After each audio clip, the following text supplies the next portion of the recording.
Thought I'd talk to you a little bit about the frightening facts involved in Ferguson right now. Let's take a look at what's going on there. And Ferguson's a much bigger deal. I talked about it, in the very beginning. And what I was concerned with was the PSYOP side of it. It's obviously a bigger program that our government wants to run. And it doesn't have too much to do with the organic stuff of the people down below, other than the fact they want to control us all and tell us what to do and data mine what we do to decide on how to control us even more in the future, and to practice setting off the country, setting a catalyst off so that they can get their way. And again, I didn't go too deep into the psyop of it, but it doesn't take long for you to figure it out if you pay attention to how the media has been operating, how they roll stories out, when they roll stories out, when they roll their cameras, when the police back off, so that they can burn a cruiser and film it and take plenty of pictures of it. And they have to get tanks and everybody down there right away, and they're there weeks and months before anything happens. And yet when the verdict comes out, there's no one there to stop anything. Everything burns. And the cameras are there, though. I mean, there are plenty of reporters. If you gave the reporters badges and guns, then apparently there wouldn't be any crime. But let's, for a minute, forget about that side of the PSYOP. Let's look at the bigger picture, because we're really not talking about Ferguson here. We're talking about the country. And when you look at the country, just go down to, don't stay in your comfort zone, by the way. Don't just sit there in your own little bubble and talk to like-minded friends that you do all the time. They understand where you're coming from. You understand where they're coming from. You pat each other on the back and you make believe that you're saving the planet. That's fun. But go and talk to someone you don't know about it. Someone that you don't know at all. Go and talk to them about world events. Be crazy. Break out of your box. Go and talk to a stranger. Go and sit at a bar. Go shopping. Do whatever, but talk to somebody in the mall, at the store, at the grocery store, wherever. But talk to a person that you do not know. See what they think about Ferguson. See what they think about world events. But most specifically, in this case, Ferguson. What you're going to find out is they don't think anything like you. They have their own side of things. They have their own flavor of the Kool-Aid to drink, because this is no different than hope and change. This is whatever they want it to be to the different target audiences that they want to receive it. Because most everything is vague. They let most of it happen, and they give you a few choices to join one side or the other. There's nothing organic about this. People aren't rising up and saying, this is wrong because of this. No, they're waiting to be told which side they're on. Then they join that side and embrace it because it was given to them. If this is anything at all, I'm going to say it, this is a test of apathy. The frightening facts of Ferguson is apathy. Because if you talk to anybody, like I do all the time, you talk to them about what's going on in Ferguson, you get some people that'll say some racist remarks. You have other people that talk class remarks, class warfare remarks, like, regardless of their color, the fact that they don't have money is why this is happening. Some people say it's an attack on capitalism. Some people say it's racism. It's black against white, white against black. It's, very rarely do you hear too much about the police against the common man. But what you do hear is the police against the black man. Here's what you're not hearing. Since Trayvon Martin to about the time of the verdict, we literally had, thousands of black men, women, and children killed by other blacks in this nation. This is an ongoing problem. We're crime-ridden, and you could pick anything. If I wanted to make you mad at chickens, I could show you all the news about things going wrong with chickens all day long, every day, for weeks on the media. Because that's what the media is doing here. They're cherry-picking what they want to control, and they're pumping it up so that you all react. It's ridiculous that you're so easily manipulated. But understand this is a big country. And right now, today, probably in the time I'm making this video, several people are probably being murdered. This stuff happens all the time. Just because you don't see it on the news doesn't mean it isn't happening. It's happening all around you. It's happening in your communities, and it's happening far away. What I find interesting is people who are completely unaffected by this, and I mean unaffected. They really don't care what goes on in Ferguson, Missouri, or anywhere else in the country for that matter, or even the world. They just don't care. They say, how does it affect me? And so that's all they really care about. Is this going to affect me? Is it going to cost me more money tomorrow? This apathy, it's incredible, because when you look at it realistically and you look at the facts, of course the media controls what you know, and most people will not look outside themselves. They will not look outside the media. They won't do their own research. They won't look into real problems that we're facing. They would rather focus on the one black man who was killed. And from what I understand, I mean, absolutely, I don't care if he robbed the store at gunpoint and fired off a bunch of rounds. This is the United States. We have rights. There was no right to kill him if he was not in the commission of a crime and about to kill someone else. Once the threat is stopped, you have no right to take his life. You have no right to shoot him. You're supposed to bring him down with the force necessary to bring him under control, to bring him in front of a judge and a jury of his own peers to be tried. The police officers in America are not judge, jury, and executioner. We've all lost our track of all of this. I mean, you've all got sucked into this ridiculous argument. People are like, oh, well, he was a thug and he was taking cigarettes or, cigars.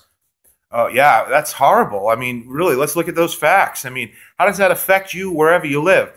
Some person that took cigars or cigarettes that the police officer didn't even know he took, didn't even know he was a suspect. Police officer comes out, whether or not there was an engagement, a fight, whatever, and or whether or not the police was actually defending his life, which we don't know, but it looks like he wasn't. But regardless of all of those facts, you can make it whatever you want to. He's wrong or he's right. He's innocent or he's guilty. It doesn't matter. He's dead, and that's unfortunate. But at the end of the day, how does it really affect the nation? This one event. How does it really affect your life? Now, I find it interesting. Go out and talk to people in public. Go and sit at a bar and see what people think about it. And they're going to talk to you about it for about 15 or 20 minutes. Everyone's got an opinion on this. It's incredible. And then at the same time, I'd like you to do me a favor. I'd like you to ask them, because now everyone's talking about the looting. That's a great one, and how terrible this is. And, this becomes racism again and capitalism and all of this argument again and again and over. We want to talk about how terrible this is to our country, all of this looting and how bad it is. Well, let's try some facts here. Okay. If Ferguson, the entire city, was destroyed, just say we wake up tomorrow morning and Ferguson is no longer on the map, yet we want to rebuild it and reconstruct everything and fix everything in Ferguson. My guess is that would probably be somewhere in the neighborhood of, I don't know, I'll be generous and say $150 million. $150 million to replace Ferguson and make it inhabitable again. Okay, so the people of the United States, and I'm not downplaying the loss of human life or anything like that, but I'm talking about how people in America think, and they think about dollars and cents. Let's be honest about that. They think about how it's going to affect them, and so they want to talk about the looting, and they want to talk about the destruction and how much that's going to cost the taxpayer. Because as you talk to people, you're going to find out more and more. This is really what's on their mind. Okay, so let's talk about that. So we're at $150 million. We're on the hook for $150 million tomorrow. But then we have a lot of contractors in there, and they're government bid contractors and everything else. So just basically times that by 3. Now we get to, and they have a 5-year plan to replace the city. So when we get to the 5 years, we've paid now, $300 million. And of course, with any government contract, they're always going to double that. So let's say that we're going to pay $600 million. By the end of this thing, it's going to drag on, and it's going to go about 10 years, but we're going to rebuild Ferguson. Okay. Now we got people living there. That's terrific. And it cost us, I don't know, 600 million. But, let's just be crazy and say it cost $1 billion. Let's double it again. Just say $1 billion. $1 billion, but Ferguson is whole. And we're on the hook for $1 billion. Fine. Now, I don't know what the math is on that, but 300 plus million people over time, we're going to be on the hook for a few bucks. Not a lot, but we're going to be on the hook for a few bucks. So my guess is, it'll probably be somewhere in the neighborhood of, I don't know, I'm not great at math, but, maybe, I don't know, a couple $100 a person in the United States, even if we were ganked that hard up into $1 billion. But ask yourself this, why are you all talking about that? But you're not talking, because you're talking about the looters, and you're talking about this has something to do with race, and this has something to do, with poor people or whatever. Let's talk about the real looters. On September 10th, 2001, that was the day before 9/11. I don't know if anyone remembers this day. Most everyone remembers 9/11. They remember where they were on 9/11. They remember all this terrible stuff about 9/11 and how afraid they were and how upset they were and how we had to get those terrorists that really don't exist. And I don't even want to get into that right now. But let's go back to 9/10. Let's go back to the day before 9/11. On that day, I believe it was Dick Cheney, or it could have been Donald Rumsfeld. Either way, they're the same person. They just love taking everything from us and causing wars with the entire world. War-mongering profiteers that they are. But regardless, press conference is called. He comes to the podium and he announces that 2.3 trillion, that's with a T, that's not a B, that's not a million, that's not a billion, that's a trillion. $2.3 trillion is missing. Now, if you are unfamiliar with the number trillion, as most people are, because it's pretty much been theoretical until these days, to give you an idea of how much that is, that 2.3 trillion is roughly, and this is in 2001, that $2.3 trillion is very close to the amount of debt of every single administration from the beginning of our country's history till that same day, if you add them all together. Now let that soak in. Go back to the beginning of our country, add up all of the debt from every administration, add it all up. It comes to about, I don't know, maybe 2.8 trillion or maybe 3 trillion, but it's very close to 2.3 trillion. Cheney comes to the podium. Well, we lost it. We just don't know where it is. Okay, people. Who are the looters? Can we ask about that? Is anyone concerned about who the looters might be? Because 2.3 trillion went missing that day. What most of you are still unaware of is the day after 9/11 happens, and the very office where the only copy, because, of course, the government doesn't store records of anything important like $2.3 trillion. They put it in one office in the Pentagon, and that's the exact office that got hit by a mysterious plane that there isn't a video of in the Pentagon. And now the whole investigation's lost, and they can't look into where the 2.3 trillion went. Now, I'm sorry about the apathy of America, where you don't want to look into it because it sounds like a conspiracy theory. But this is fact, people. You're on the hook for $2.3 trillion. Your children are on the hook for 2.3. Hey, but it gets better. I think it was in like 2005, 2006, somewhere in that area. They started coming out in 2008, but they started ganking us a little bit more. And then they lost $9 trillion. That's right, $9 trillion. You don't believe this, then look up these terms. Look up 9 trillion missing. Look up 9 trillion lost. Look up no answers to 9 trillion missing. Because the Federal Reserve just took it. They're not going to tell us where it went. They don't care. No one really looked into it. There was a little congressional hearing on it, and it all went away. Now, do you know about that? No. You know about Mr. Brown from Ferguson, Missouri, and you know about him getting shot, whether it was right, wrong, or indifferent. You know all about that, and you know about Black Friday, and you know about the great sales that are going on right now, because your only mission is to consume, to trample your enemy, to step on their neck so that you can get a Barbie doll with a special hand grip or whatever the hell is important to you, but you don't know about the 9 trillion, and you don't know about the 2.3 trillion. And you're talking about a looting event that's maybe would cost a few $100s to us. Well, these trillions of dollars that are missing means that our economy has already collapsed. You don't have to wait for it to happen. They're just hiding it from you. They haven't pulled the plug yet. But your economy is gone. The American dollar is toast. It was only being held up, and it is only being held up today by the petrodollar, by forcing other nations to buy our gasoline or to buy gasoline with the American dollar. That's the only thing that gives it value. There's no gold backing it up. There's nothing backing it up. The only thing backing it up is our good name. And guess what our good name owns? It owns real estate. It owns property. It owns, you have your car, you have your house, you have all of these things. But what you don't realize is you're on the hook. You are the debtor. So when the notes are called, and they will be soon, and you'll be shocked and you won't be able to believe it. But when the notes are called, when the bill's called due, they're just going to take your stuff. They're just going to take your kids' stuff. They're going to take your grandchildren's stuff and any other generation after us, because they are going to be born into bondage. They are born into slavery. If they survive, if we survive. Because the first thing they're going to do is they're going to come for our property. They want the guns first, but they'll come for the property. They're already starting to do this. If you're unaware, look it up. Look into Chinese taking over. Chinese taking over Detroit. They're already giving property to the Chinese. If you want to know a little bit more about this, look into the Bundy Ranch. That's what that was all about.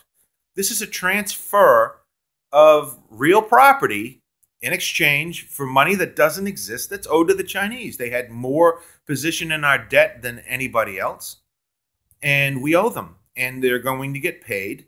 We're already starting to pay them, and eventually it's going to come out of you.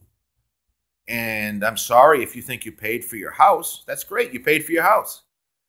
Your biggest problem is you're an American. So since you're an American, your elected officials put you on the hook for trillions of dollars, gave it away, lost it, of course, buried it somewhere, gambled with it, whatever they want to say they did with it, smoked it like cracking a pipe. Regardless of how they put it, you're on the hook for it.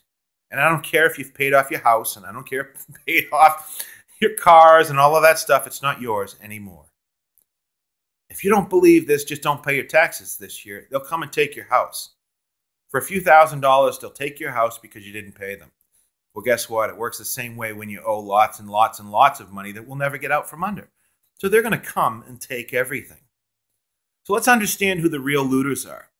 So I'm sorry if I spoiled your holiday fun talking about one dead person when there are literally thousands of people being killed all over this country. There are thousands of injustices that you don't seem to care about that happen right in front of your own faces.